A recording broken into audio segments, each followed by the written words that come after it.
लाईनवर जोडले गेलेले आहेत। वसंत मोरे, स्वागत तुमचं। आज तुम्ही मनसेला सोडचिठ्ठी दिली आहे, नेमकं कारण काय?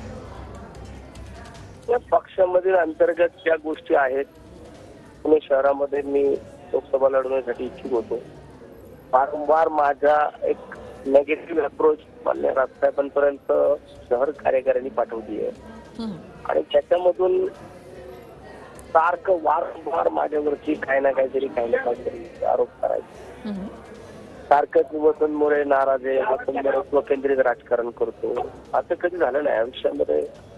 एवढी वर्ष मनसेमध्ये आहे तेव्हापासून आजपर्यंत कधी स्वकेंद्रित राजकारण केलं नाही। जे काही केलं ते पक्ष हितासाठी, पक्षाच्या सर्वसामान्य कार्यकर्त्यांसाठी त्याच्यात राहिले। पण जर तिथं राहून उगाच माझ्या चारित्र्यावरती, माझ्यावरती, माझ्या वागणुकीवरती जर उगाच आरोप ठेवले जातात तर मग अशा ठिकाणी न राहिलेले बरं। वसंत मोरे, जी काय असेल ती पुणेकर ठरवतो। तुम्ही कोणत्या पक्षामध्ये आता जाणार? मी आता ते कुठलीच भूमिका मी आता मनसे सोडलेली आहे। मी महाराष्ट्र नवनिर्माण सेनेचे सर्व पदांचे राजीनामे दिलेले आहेत आणि मी आता पक्षाचा जो सदस्यत्व होतं माझ्याकडे ती सुद्धा मी सोडलेलं आहे। मी आता संघटनेमध्ये नाहीये, परंतु आता पुढची जी माझी भूमिका असेल ती आमचे पुणेकर ठरवतील। बरं वसंत मोरे, तुम्ही मला सांगाल तुम्ही लोकसभा लढवणार आहात का? एक 2-3 दिवसामध्ये मी माझी भूमिका जाहीर करेन। जे आतापर्यंत म्हणजे महायुतीकडून आणि महाविकास आघाडीचे त्यांचे पुण्यातले उमेदवार कोण असतील याचे संकेत तर मिळालेले आहेत। मग आता कोणत्या पक्षाकडून तुम्हाला ऑफर आहे का? मी आता त्या कुठल्याच विषयात बोलू शकत नाही।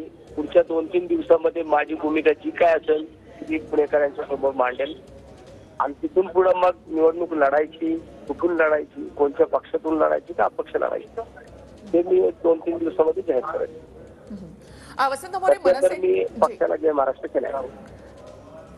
मनसेकडून तुम्हाला उमेदवारी मिळत नव्हती का लोकसभेची? हो, मनसेकडून मला वारंवार ज्या गोष्टी माझ्या निगेटिव्ह पोहोचवल्या जातात, मी जर पक्षामध्ये गेल्या 1.5-2 वर्षापासून लोकसभेसाठी इच्छुक आहे, मग माझ्या बाबतीमध्ये ज्या गोष्टी साहेबांपर्यंत सांगितल्या जातात त्याच्यामध्ये कुठल्याही गोष्टी व्हेरीफाय न करता निर्णय घेतले जातात। मी स्वतःच स्वकेंद्रित राजकारण करतो असं सांगितलं जातं। त्यामुळे मला आता पक्षाच्या कुठल्याच विषयामध्ये इंटरेस्ट राहिलेला नाही ना। मला पक्षाकडनं निवडणूक लढवायची आहे ना मी पक्षामधलं इच्छुक आहे। आता जे काय बाकीचे लोक आहेत पक्षामध्ये जे इच्छुक झाले होते 4-5 लोक त्यांनी निवडणुका लढवाव्यात आता, मी तर लढणार नाही। वसंत मोरे, तुम्ही असं म्हणालात की तुमच्या निष्ठेवर प्रश्नचिन्ह उपस्थित करण्यात आलं होतं पक्षामध्येच, तर काय नेमकं होतं, कशासाठी? वारंवार तेच मला दाखवायला लागतं। म्हणजे मी किती वेळा मी दाखवायचं की मी पक्षनिष्ठ आहे, मी एकनिष्ठ आहे। आता मी फक्त अग्निपरीक्षाच द्यायची राहिलेला आहे। आता ते पण काही लोक पुण्यातली म्हणत असतील तर माझा वाद हा सुरुवातीपासून माननीय राजसाहेब ठाकरे असतील किंवा महाराष्ट्र नवनिर्माण सेना असतील यांच्यासोबत माझा कुठलाच वाद नाहीये।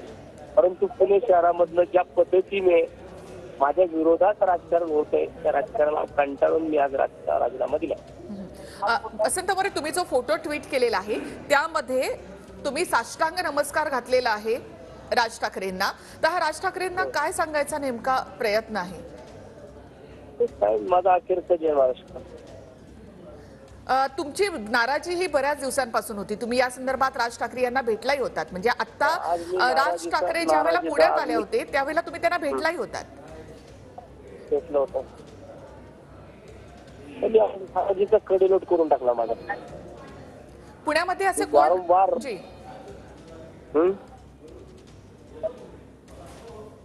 हॅलो, पुण्यामध्ये असे कोण पदाधिकारी आहेत किंवा असे मनसेचे कोण लोक आहेत की ज्यांचा तुम्हाला त्रास होता किंवा तुमच्या निष्ठेवर किंवा तुम्ही जे काम करता ते चुकीच्या पद्धतीने पोहोचवलं जात होतं पक्षामध्ये, असे कोण लोक आहेत? असे खूप लोक आहेत, विशेषतः त्याच्यामध्ये कोर कमिटीमध्ये लोक आहेत आणि कोर कमिटी मधल्या लोकांना हा सगळा विषय होत त्या दिवसापासून। त्यामुळे मी कोर कमिटी माझ्या विरोधात असं दाखवलं जातं की 10 लोक एका बाजूला, एक माणूस एका बाजूला, पण मी जो आहे माझ्या बाजूला संपूर्ण संघटना महाराष्ट्र सैनिक हे सगळे माझ्या बाजूला होतं। त्यामुळे मला वाटत नाही तुम्ही जे उचललं पाऊल ते काय मला जी योग्य भूमिका वाटते ती आता घेतली. जी ठीक आहे, वसंत धन्यवाद. मोरे. थँक्यू. जी वसंत मोरे, फक्त एक प्रश्न, शेवटचा प्रश्न, तुम्हाला लोकसभेच्या रिंगणामध्ये आम्ही बघू का? 2 कळेल, 2-3 दिवसामध्ये कळेल एवढ्या. जी 2-3 दिवसामध्ये कळेल. मला पुणेकरांचा अंदाज घेतले, पुणेकर काय म्हणतोय. जी तुमची मी जी काही निवडणूक लढवायला इच्छुक होतो मी ती फक्त पुणेकरांच्या जीवावरती होतो आणि मला वाटते की पुणेकर योग्य निर्णय माझ्या पदरात टाकतील. पुणेकर जे म्हणतील ते मी करेल. जी खूप खूप धन्यवाद वसंत मोरे. तर वसंत मोरे यांनी मनसेला सोडचिठ्ठी दिलेली आहे. गेल्या काही महिन्यांपासून वसंत मोरे नाराज होते मनसेमध्ये.